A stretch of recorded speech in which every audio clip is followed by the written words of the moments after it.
a 95, and she was so excited. I studied for this one. I said, you study. Whether you study or not, and studying 5 minutes before you take the test doesn't mean you study for the test. What Miss Jones is telling you is the truth. You can get out of your finals in high school, but it's going to hurt you when you go to college. And they're dumbing college down because we all have those parents, and I'm not saying any of your parents, so please know it's not your parents, that go, well, why don't you give my baby a C? Your baby earned a C. I didn't give it to them. They earned it. How many of you know that there's those people that do that? Why did you, I love when it's, why did you give my child this? Oh, I didn't give your child nothing. That's what they earned. Why, Miss Ash, why did you give me an F? You earned it, baby. I didn't give it to you. Yes. Just like I had a kid one time that said, why did you fail me? I said, I didn't fail you. You failed yourself. When I retained him, and he wanted to know why he was retained, I said, because you failed yourself. I didn't fail you. And my favorite, this is my favorite too. When kids come up to me, grades go home tomorrow. They really don't. Grades go home tomorrow. Miss Ash, can I do extra credit? Why don't you do all the credit that you were supposed to do all year? And then I have this prime example. Miss Turner.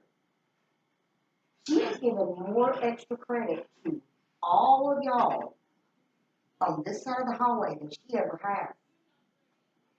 Because she's trying to help you out. And how many of you take advantage of it versus how many of you don't? It's just like parents, when I call parents, and I'm like, oh, they have a vocabulary quiz every week. They have a what? You mean they have an easy memorization grade? Yes. And when Ms. Turner says, oh, they had extra credit, but when I've asked them to do it, they said, I don't want to do it. And we tell parents that, and we do tell parents that. We had 2 conferences last week, and we straight up told parents that. They're like, you're kidding me. I'm like, no, we're not. It's all on you. Now, again, if it is a kid that is working their tail end off, and they might not be making an A, they might be making a B, or they might be making a high C, I don't get mad at that kid because at least they're putting forth their best effort. But I know for a fact there's some of you in here that aren't doing your best. You do enough to get by. And how do I know? Because I've seen your best. Because you don't want anybody to know how smart you are. Because if somebody knows how smart you are, that could be a problem. But then, here's the thing.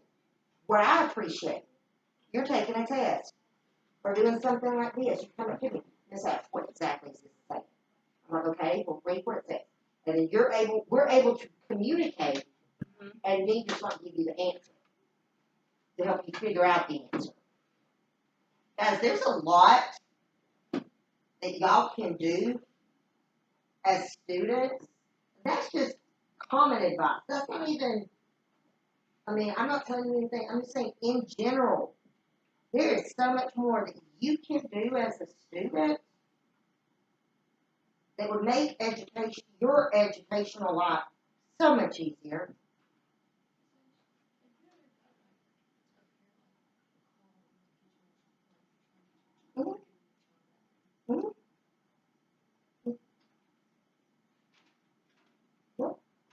I had a parent, because I got over the kid, because the kid rolled her eyes at me, called the office, and I had to go into the office with the principal.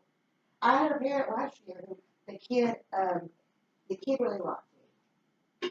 Okay. But I said something, I got onto the kid because they didn't do something. And it just devastated the child. And he went home and had a complete meltdown on the parent. Parent went to the office, and guess who had to go to the office and explain, well, this is what happened. Why do you think I get in trouble? Why do you think I came to middle school and got out of elementary school? Oh my God, I stayed in trouble with elementary school. Because of my tone of voice. Because I'm not afraid to tell you, you suck it right now, you need to get it together. Now, what's that? My fifth graders. I'll be like, okay, guys, let's move on. But, yeah. You'd be surprised. Kids that you trust, that you think are good kids, they turn on you in a heartbeat if you upset them. And that's what I'm saying. a lot of times I'll come home before the kid calls home. And if I'm calling home, you know it's a situation. Because I'm not going to call home just because. You're in trouble. If I have to take the time to tap in a spotlight or take a time and call your parent, you know you crossed the line. But I have a lot of patience. I put up with what? I mean, I've had kids split desks with me. I've had to clear up the classrooms and kids threatened to kill me. I've had a lot. A lot. Trust me. I can take them. I've had my name written on the bathroom walls. I don't know how many times. People get mad at me because I get onto them. But the thing about it is, when it comes to grades, I mean, we've had people say, well, you're not going to fail my child. If your child doesn't earn the grade, yes, I am. And if I have all the documentation to prove, just like we send you to pack time, we send you to Miss Murray and Miss Rogers, we send you here, we do this, we do that. We provided you with all these opportunities, and you're still not taking advantage of them. That all goes back to y'all. But some people, in their parents' eyes, their child does no wrong. Perfect little angels. And I just step back and I think, what's going to happen? Because I'll go ahead and tell you, I have my friend that's the principal at HOCO, or the assistant principal at HOCO. Those parents aren't even allowed in the office. If you go into that office at HOCO and you don't have an appointment, they'll tell you to leave. Those teachers aren't going to play. And in college, they'll tell you, I mean, in college, they don't play either. Because you're paying to go to college. Yep. I mean, what is your mama going to do because you didn't do your homework and you're failing? That's just like my favorite example. Just like these questions are a prime example. You were told to have them done by Friday. Repeatedly told. Cohen was out. I mean, Cohen, you do have an excuse. I'll give you that. But you were repeatedly told to have the questions done on Friday. You were told Thursday to work on Friday morning when you're sitting in your classroom. I even said something this morning about having the questions done. I had students all day. You were one of them, Riley, who brought me their questions Friday afternoon because you were told to have them done Friday afternoon. But notice, Armani doesn't have them. Nina doesn't have them. I had, 5 or 6 in first period that didn't have them. You could have done them over the weekend. You could have done them while you were home. You guys have the textbook with you. So it comes down to you choosing what to do versus choosing what not to do. You don't want to do homework, okay? How often do I give it? No. Never. Never. But this was something that could have been done for homework, but you chose not to do it. Some of you chose, Mr. Harrell, I even cleared it with him. Hey, if the kids finish your work for you, can they finish up their questions for me? He's like, absolutely. You and Samantha were the only two. Oh, I think maybe Sanaya were the only ones that brought their questions to me Friday afternoon that had Mr. Harrell, that had not turned them in. They all knew. Just like sitting in there during lunchtime. You're sitting in Miss Turner's room. You could have worked on it during lunch. It's choosing. All of it's a choice. You choose what you want to choose. See what I mean? And I'm not being ugly. I don't want you to think I'm being mean and ugly. My thing is, I'm a human being, and my time is limited, and I've got 80-something kids I have to worry about. You're literally one of 80 kids. So, I don't stress about you, Riley. And if you fail something, then I know it's because you didn't study or you didn't understand. So I don't make a big deal about it if you fail. Because I know it was a mistake. Because you usually always make an A on everything I do. But then I've got the kids that always fail, so when they pass, I get real excited. And then I've got the kids that are always content with their C's. That don't want to do a little extra. You know?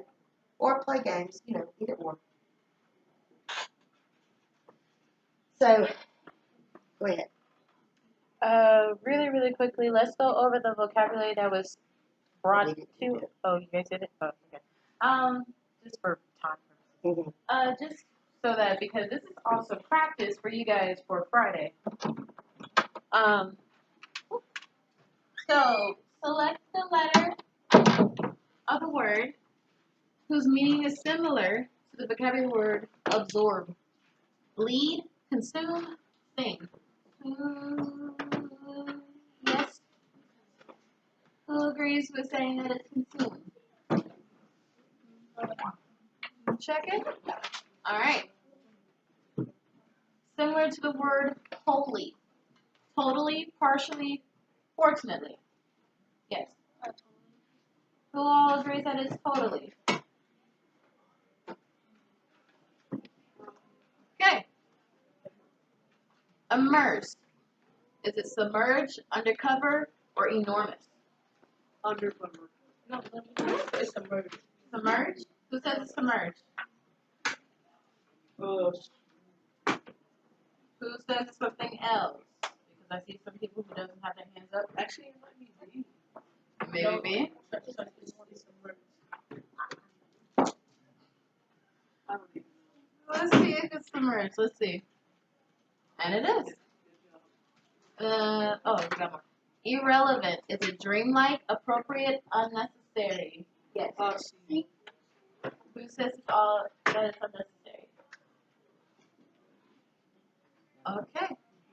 And last one, disoriented. Is it clarify, confuse, or doubt? Wow. Yes.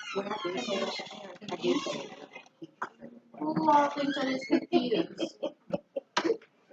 I don't tell them. Who thinks it's something else? Because only 3 people rose their hand.